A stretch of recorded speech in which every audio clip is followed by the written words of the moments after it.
Hey, what is going on with y'all, man? It is Black Balloon, and I'm coming back with another video, so y'all already know what's going on.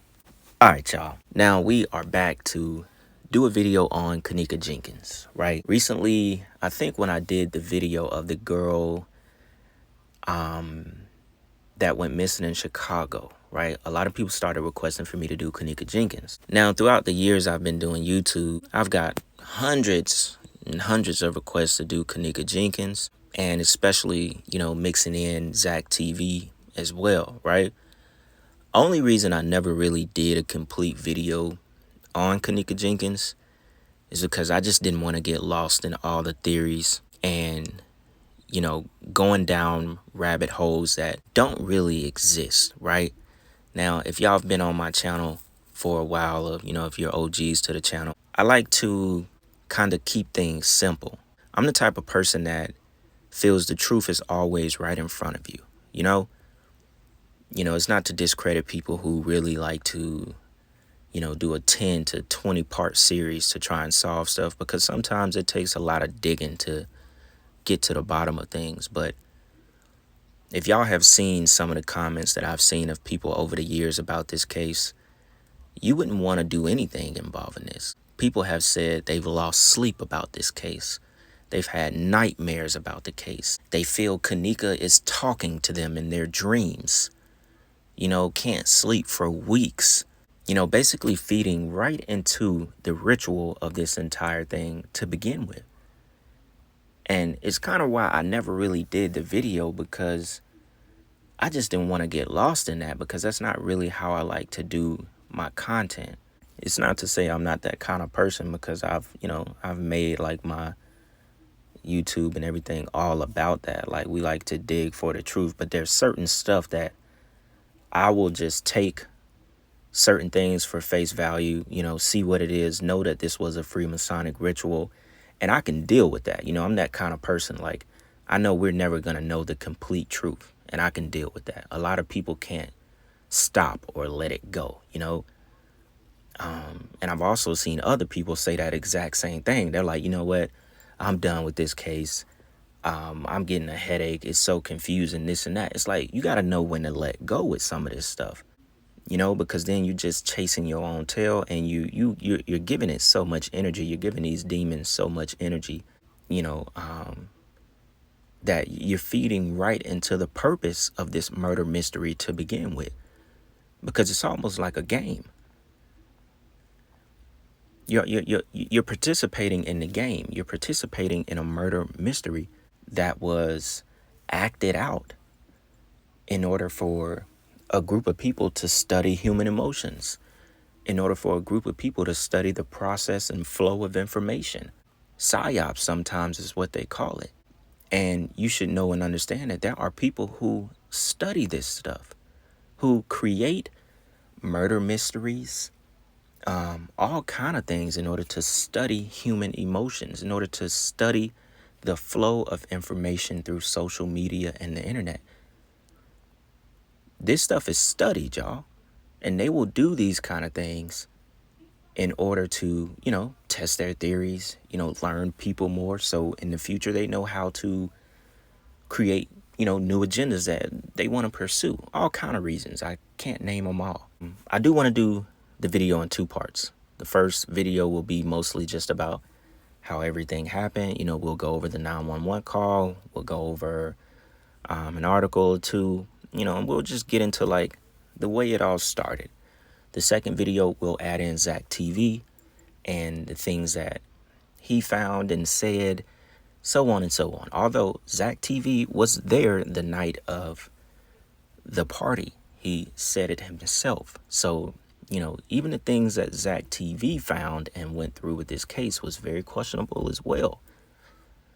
A lot of people think he was actually a part of it, and, that he wasn't killed for trying to expose it. But we'll get into that on the second part, because if I combine them both, this video would probably be like over an hour or something long. So I'll stop talking, because there's a lot to talk about. There's so many different theories that, I'll just try to narrow it down and keep it simple. And we'll talk about what we really think happened to Kenneka Jenkins in the Crown Plaza Hotel in Chicago, right? Anyways, y'all, we'll go ahead and go to the very, very beginning of the death of Kenneka Jenkins, and we'll check out the 911 call that her mom, Teresa Martin, made. So with that being said, y'all, check this out. 911, where's the address of your emergency? Yes, I'm at the Crown Plaza at O'Hare Airport, and I was calling because my daughter came to to a party here last night, a gathering with her friends, and now her friends, they said that they left her on the front of the hotel, and she's not able to be found now.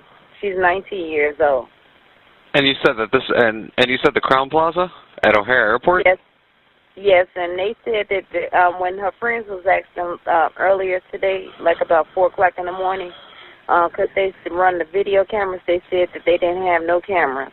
But now I came, and it was a lady, she said that she heard music, and she asked me that I want to go upstairs, and we went upstairs on the 11th floor, and it was someone came to the room, and she said that she did see my daughter there with a group of girls and a couple of guys.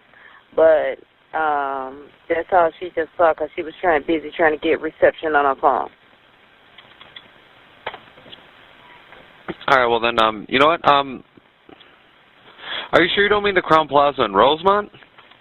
Yes, yes it is. I'm sorry, the Crown Plaza in Rosemont. That's exactly where it's at. All right, y'all, real quick. I'm sorry to interrupt the 911 call. It's about 9 minutes, so I may have to interrupt it again because of YouTube policies with playing these clips so long. But I'm not going to lie. There's probably 15 things we can talk about in this 911 call alone.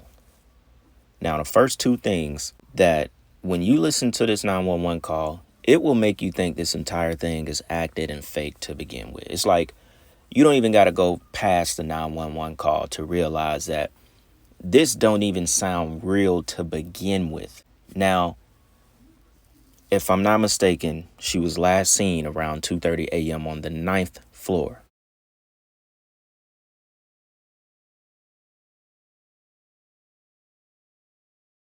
Now, this is why I say the number 9 is very important, and it automatically lets you know that this is a Freemasonic ritual right here, all right? She was 19 years old, correct?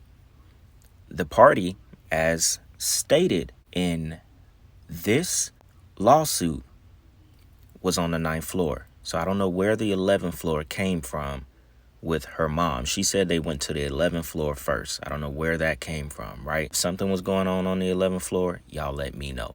She was 19 years old. Supposedly, she died on September 9th. She was on the 9th floor. September is also the 9th month of the year. We basically got a bunch of 6s if you flip that number 9. So the number 9 is very important in this ritual. Just 999 everywhere, right? And the reason I wanted to stop this real quick because I don't want to get ahead of myself because there's so much information to process. Now, I found the actual, lawsuit document, which she reaped $6 million from. There's another 6. And this lays everything out, even the people that they sued, the security company, the Crown Plaza Hotel, so on and so on. Even the people that own the Crown Plaza Hotel were part of this lawsuit, right?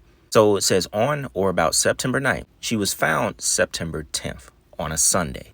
We all know this is free Masonic days. This is when they like to do their rituals on Sundays, sun worship. On or about September 9th, 2017, at approximately 1:13 a.m., Kenneka Jenkins entered the Crown Plaza Hotel as a guest. On or about September 9th, at approximately 2:30 a.m., Kenneka Jenkins left the room on the 9th floor and was last seen by her friends at that time. So I don't know where the 11th floor came from. That's something to note right there. There were multiple notifications to the Crown Plaza defendants regarding the room where Kenneka Jenkins was believed to be. The security had constructive knowledge that there were too many occupants in the room. So this is basically them, saying that the hotel is at fault for this stuff, right? We'll probably come back to this as well, but I just wanted to show y'all the information about her last being seen at 3:30 a.m. well, in between the hours of 2:30 and 3:30 a.m. After last being seen leaving a room on the 9th floor, Kenneka Jenkins was visibly disoriented and in dire need of assistance. Another thing to notice, it sounded like right as I cut it off that she was being led by this guy who answered the phone, operator or police officer, whoever he is, right? There are multiple different Crowne Plazas in Chicago. There was absolutely no reason for him to say, "Are you sure you don't mean the Crowne Plaza in Rosemont?" I listened to it over and over. There was nothing for him to say that. Like, she didn't say anything to my knowledge that would have led him to be like, "Are you sure it's not the one in Rosemont?" Almost as if she was making a mistake and she said the wrong hotel, but he was like reminding her in a sense, like, "Yo, you just said the wrong hotel. Are you sure it's not the Rosemont?" And then she's like, "Oh yeah, I'm sorry. It was at the Rosemont." When I heard that, I was like, hold on. That don't even make no sense. You never hear that actually happen where a person you've never talked to somehow, "Are you sure this is not the Rosemont?" Like, why would he not think it's the O'Hare location that I guess was by the airport? What would make him say, "Are you sure it's not the Rosemont?" As if like she forgot a piece of the script or something and it was really supposed to be the Rosemont location. Are you sure you don't mean the Crowne Plaza in Rosemont? Yes, yes it is. I'm sorry, the Crowne Plaza in Rosemont. That's exactly where it's at. I'm Okay, so sorry. No, it's okay. And have you and you said you spoke with the Front desk. I'm sitting outside right in front of the hotel in their parking lot right now. and they were saying that they haven't seen your daughter since she left, or? No, this is a different set. This is a different it's a new shift, and they said that they haven't seen her. Well, of course they wouldn't have seen her because this is like 3 or 4 in the morning. And I just seen that she was here because I just found the ticket where they entered this hotel. It was at 1:36 p.m. So hold on, this is not her ticket because this is on the 6th. My daughter wasn't here on the 6th. Now, hold on, y'all. Wait a minute now. This is why I said I'm going to have to interrupt this call because, look, wait a minute. She just said, I know she's at the hotel. First off, she said she was sitting in the parking lot. And if you sitting in the parking lot, how do you confuse the airport location to the Rosemont location? I have no idea. But look, she said, I know she is here because of the ticket on when they entered the hotel. Now, I'm going to say she took her car. I think she took her car, right? She took her mom's car. So maybe that's how she got the supposed ticket. She said the ticket says they entered the hotel at 1:36 p.m. Maybe that's just a small mishap. She meant 1:36 a.m. More numerology, right? She then says, wait a minute. This ain't the correct ticket. This ticket says that she was here on the 6th. My daughter wasn't here on the 6th. And then doesn't say anything else. Waits for the officer to respond. What in the hell? That's why I said, y'all, we could break down this 911 call and have a whole video. You ain't even got to do nothing else. You already know this whole bullshit. I don't even think it was real. Y'all, we just read from the official lawsuit. She entered the hotel as a guest at 1:13, more numerology, 1:13 a.m. on the 9th. This all transpired when she entered the hotel to when she was last seen on the camera going in the kitchen at 3:32 a.m. This all happened in 2 hours, y'all, right in between the witching hour. 2 hours, according to the lawsuit. And there's supposedly like 36 hours of footage. It already starts full of bullshit. I really can't believe she said, wait a minute, this is the wrong ticket. This says the 6th. My daughter wasn't here on the 6th. And then didn't say anything else, y'all. She said nothing after that. I don't know if anyone paid attention much to this 911 call because you can damn near solve it all right here. Okay, and well, you know, real quick, I'm just going to see if maybe I'm going to see if maybe she was here at all. What's your daughter's name? Her name is Kenneka Jenkins. All right, and could you spell her? the room wasn't registering her name. She came with some friends here. No, yeah, I just want to verify. I'm about to say I actually just came in myself. Probably been on shift for about 45 minutes, so I just want to make sure that, you know, maybe she didn't get arrested and sent on her. You know what I mean? I just want to double check everything. But okay, thank you. You're very welcome. But it doesn't look like we had any run-ins with her last night at all. Do you think it's possible maybe she went to one of her friends' houses, or, you know, she's probably...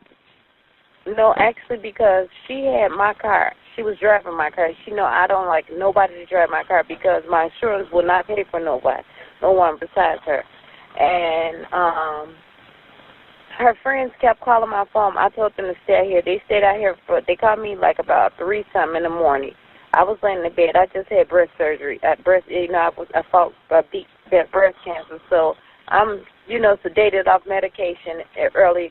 And they telling me she out here. So once I rejuvenated, strengthened up myself enough to get up and drive out here to look for her. Once they brought me my car, I right out here.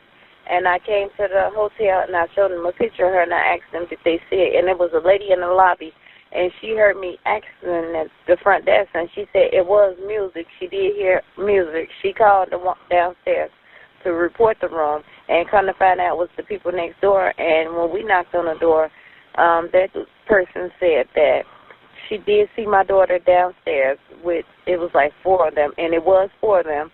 And she said my daughter, she was with 3 of her friends, but her 3 friends said, which then, these kids won't tell the truth. They said that they went upstairs to get her cell phone.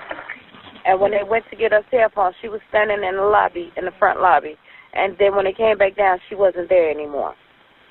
All right, y'all, I cut the rest of the 911 call because it wasn't really necessary for us to listen to, right? I think the craziest thing about just the entire case, without, really going too deep in this moment, was everything happened in a span of 2 hours, y'all.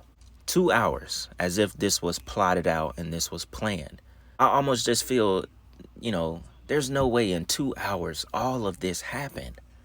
Now, the girl that's to the left on the screen, the one that was, people were really like trying to pick apart what was in her glasses, the reflection from her glasses. I think her name is Irene. She's the one that did that hour-long interview with Zach TV, right?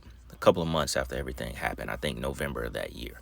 She was already in the hotel. She wasn't with Kenneka when they came to the hotel. Kenneka came with, I think, 3 other girls. They arrived at 1:13. I also can show y'all a little news clip real quick that kind of has the timestamps at the top, so you'll see that's exactly when she got to the hotel.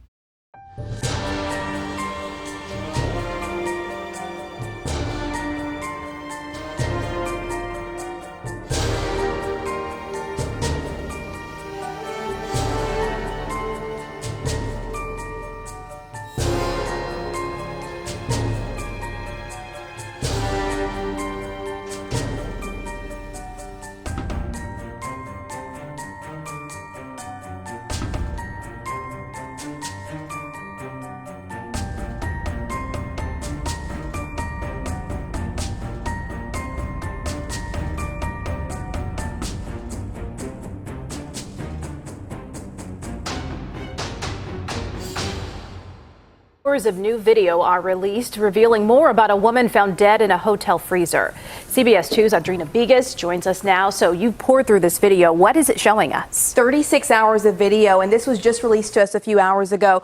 This video shows Kenneka Jenkins walking into the kitchen, but we never see her entering the freezer. And tonight, that is why her family is not satisfied with the theory that she walked into the freezer on her own.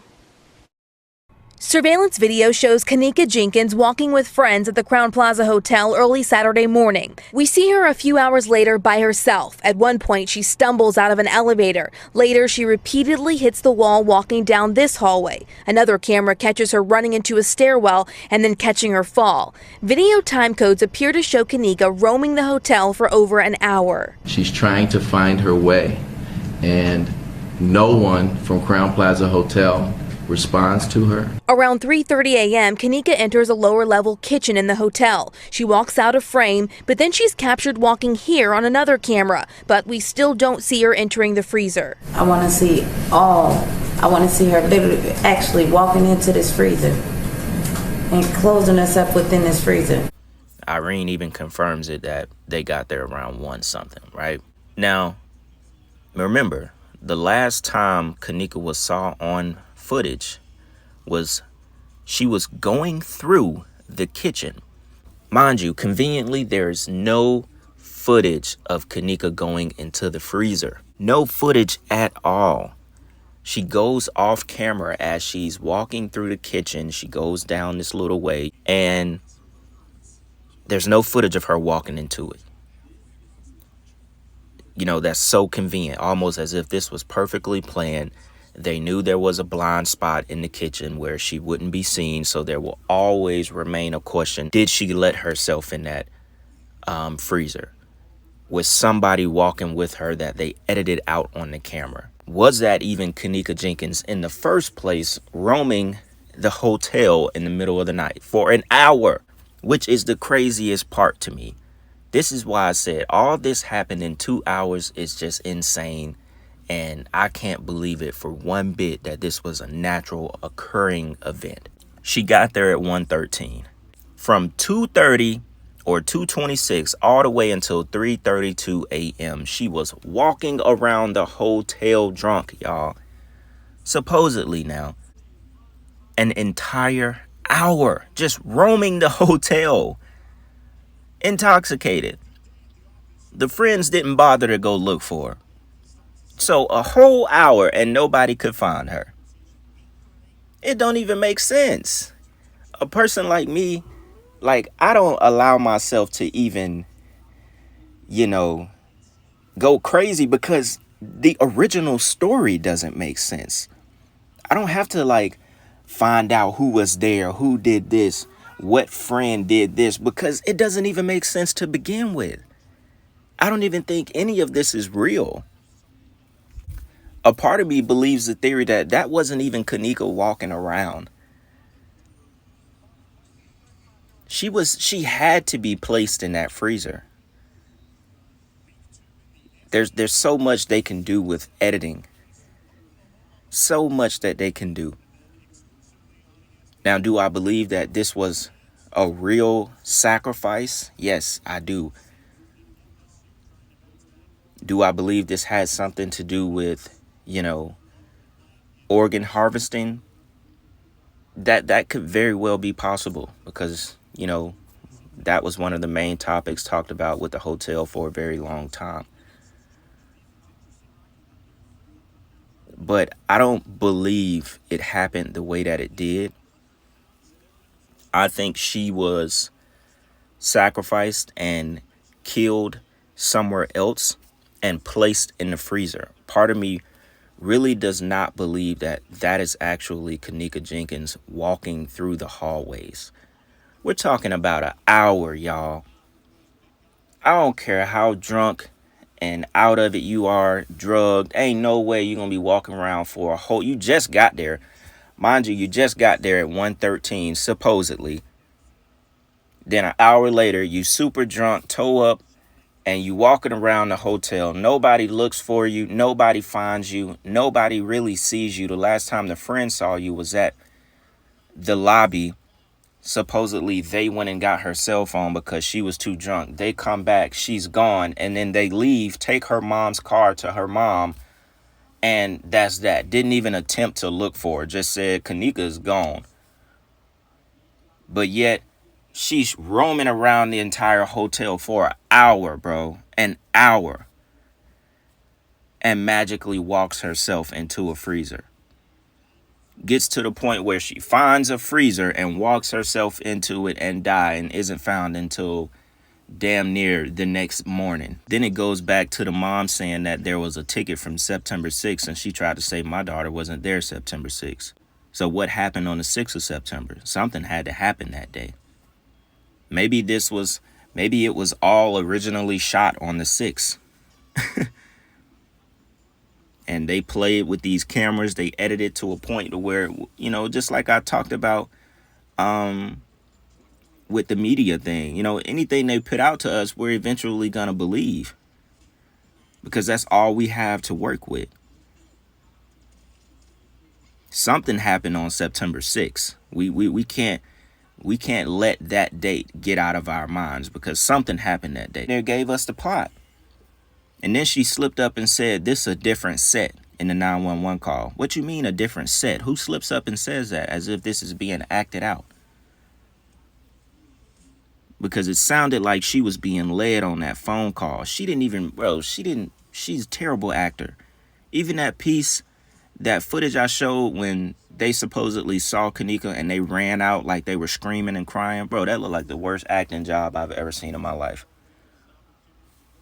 It was whoever acted out playing Kenneka and walking through that hotel lost for an hour. That was a horrible acting job as well. Just stumbling all over the place. I'm sorry, y'all. It doesn't happen like that. I know people get drunk to a point where they can't walk and stuff like that, but for a whole hour, I just cannot believe that is the way it happened. Now, I think the last thing to mention in this video that could very well possibly tie it all together to be, you know, all planned and set up, is the fact that a lot of people thought Teresa Martin, Kenneka Jenkins' mom, was a part of the Order of the Eastern Stars. You know, if you do a little bit of research, you know that if you are a part of the Order of the Eastern Stars, it doesn't mean you are a Mason. It's a part of the Masonic family that welcomes both men and women, but men, they have to come in already a Master Mason. So a normal man just can't be, you know, initiated in by a family member. They have to already be a Master Mason. Women can only join through a family member that has already been a part of the order, and it could very well be possible that she has a family member and she's actually a part of, you know, the Order of the Eastern Stars.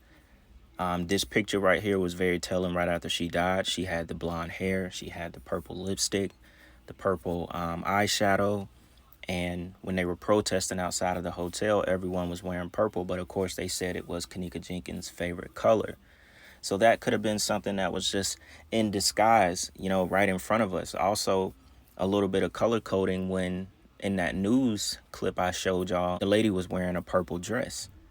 So the number 9 and the color purple is, you know, very, very important in the ritual that we, you know, may have been watching with this whole Kenneka Jenkins thing, right? So for part 1, y'all, I think I'll go ahead and end the video here. Like I said, I do want to do a part 2 and talk about Zach TV and, you know, how close he got to everything, and the fact that he was there the night of the party and he was definitely involved a lot more than we may know. You know, we may not ever really know the full truth of how Zach TV was involved with this whole situation, but we do know the truth on how he died, and we will get into that in part 2 as well. So I hope y'all enjoyed this video. Y'all let me know first if y'all want to see the part 2, and definitely let me know what y'all think about this in the comments. So with that being said, y'all, it's Black Balloon, and I'm gonna see y'all soon. I'm out.